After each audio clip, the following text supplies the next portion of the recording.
कहना चाहता हूं कि जैसे मैं मुसलमानों को कह रहा हूं, सिखों को कह रहा हूं, वैसे दूसरे लोगों को भी, खास तौर पर ब्राह्मणों को कहना चाहता हूं कि ब्राह्मण हम लोगों को कहते हैं कि शेड्यूल कास्ट हिंदू है, शेड्यूल ट्राइब हिंदू है, ओबीसी के लोग हिंदू है। मैं ब्राह्मणों को चुनौती देता हूं, साबित करें कैसे हिंदू है। लोग कहते हैं नागपुर आरएसएस के लोगों का हेडक्वार्टर है, चलो चुनौती देते हैं।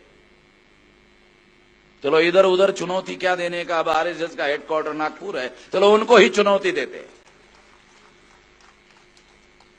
ब्राह्मणों को रिवाज है ये कहने का कि वो पंडित होते हैं। ब्राह्मण चाहे अनपढ़ हो, ब्राह्मण चाहे पढ़ा लिखा ना हो, फिर भी उसको पंडित कहने का रिवाज है। एक तो जवाहरलाल नेहरू को पंडित कहते थे और एक अनपढ़ ब्राह्मण है उसको भी पंडित कहते। मुझे तो आज तक समझ में नहीं आता पंडित शब्द का अर्थ क्या है। मैं तो ये मानता हूं कि विद्वान को पंडित कहते हैं। मैंने तो ये सुना, ये अभ्यास किया कि जो विद्वान होता है उसको पंडित कहते हैं, मगर एक तो जवाहरलाल को पंडित कहते हैं, दूसरे अनपढ़ ब्राह्मण को भी पंडित। मुझे तो समझ में नहीं आता पंडित शब्द का अर्थ क्या है। तो मैं ये ब्राह्मणों को चुनौती देता हूं कि वो साबित करे कि एससी एसटी ओबीसी के लोग हिंदू है, क्योंकि ब्राह्मणों के सारे शास्त्र मेरे पास है। आजकल वो उसमें वो सुधार कर रहे हैं, उनको मालूम नहीं उसकी ओरिजिनल कॉपियां मेरे पास में है, मैंने प्रिजर्व करके रखी हुई है। मैंने 200 साल पुरानी मनुस्मृति ऑस्ट्रेलिया से लाया, मेरे पास सारे प्रिजर्व किए हुए डॉक्यूमेंट है और उस डॉक्यूमेंट के आधार पर मैं बोल रहा हूं ब्राह्मणों के किसी भी धर्म ग्रंथ में कहीं पर भी ये लिखा हुआ नहीं है कि हम हिंदू है। कहीं पर भी नहीं लिखा हुआ है।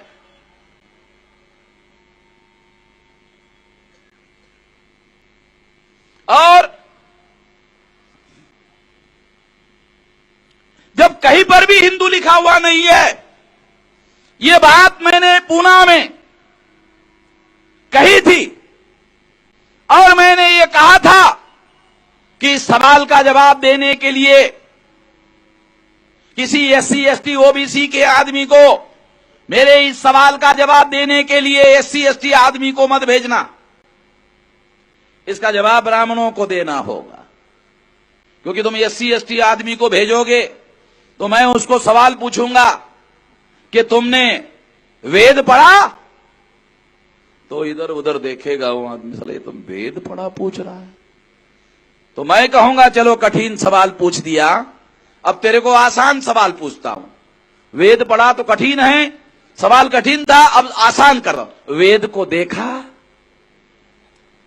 अबे तेरे तो छोड़, तेरे बाप ने, तेरे दादा ने, दादा के बाप ने और दादा के दादा ने भी नहीं देखा। पढ़ा तो बहुत दूर की बात है, देखा तक नहीं। जब देखा तक नहीं तो तू कैसा भाई हिंदू है? तू कैसा हिंदू है जो देखा ही नहीं? पढ़ने की बात तो बहुत दूर की बात है। तो इसलिए मैंने उस समय कहा था पूना में, ब्राह्मण को, हमारे किसी एससी एसटी आदमी को मत भेजना जवाब देने के लिए, ब्राह्मण को जवाब देना होगा। और फिर 1.5 महीने के बाद आरएसएस के सरसंघ चालक को, मोहन भागवत को वहां बड़ा कार्यक्रम लेना पड़ा और मेरे सवाल का जवाब देना पड़ा। और जवाब में मोहन भागवत ने क्या कहा?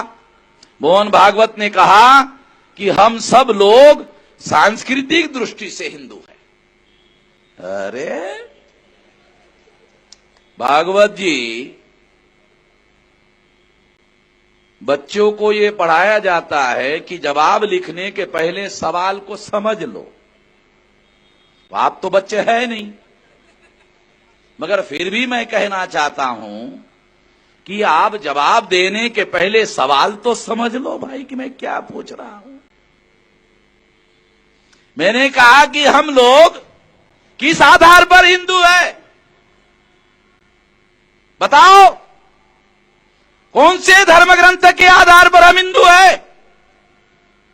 बताओ, हम लोग ब्राह्मण धर्म के किसी भी धर्म ग्रंथ के आधार पर हिंदू नहीं है, और अगर हिंदू नहीं है तो बताओ, तो कहा सांस्कृतिक दृष्टि से हिंदू है। ब्राह्मण भारत का रहने वाला नहीं है, ब्राह्मण विदेश से भारत में आया है, डीएनए के अनुसार फाइनली प्रूव हो गया है। और अगर ये फाइनली प्रूव हो गया है कि ब्राह्मण विदेश से आया है, तो ब्राह्मण की संस्कृति और हमारी संस्कृति एक कैसे? तो ब्राह्मण की संस्कृति और हमारी संस्कृति एक तो है नहीं। जब एक नहीं है तो किस आधार पर कहते हो कि हम सांस्कृतिक दृष्टि से सभी के सभी हिंदू है? और अगर आप कहते हो तो इस बात को हम नहीं मानते। आज तक तुम ही कहते आए रहे हो, हम सुनते आ रहे हैं। अभी हम लोग आपकी बात न सुनेंगे न मानेंगे, हम नहीं मानते। लोकतंत्र है, मानना न मानना हमारे हिसाब से हम निर्णय करेंगे, हम आपकी बात नहीं मानते। दिल्ली गया, दिल्ली में इनका जो सेक्रेटरी जनरल था भैयाजी जोशी, वहां उन्होंने भाषण दिया और भाषण में कहा हम हिंदू धर्मियों की बात नहीं कर रहे हैं, हम तो केवल हिंदू की बात कर रहे हैं। शब्दों का छल करते हैं।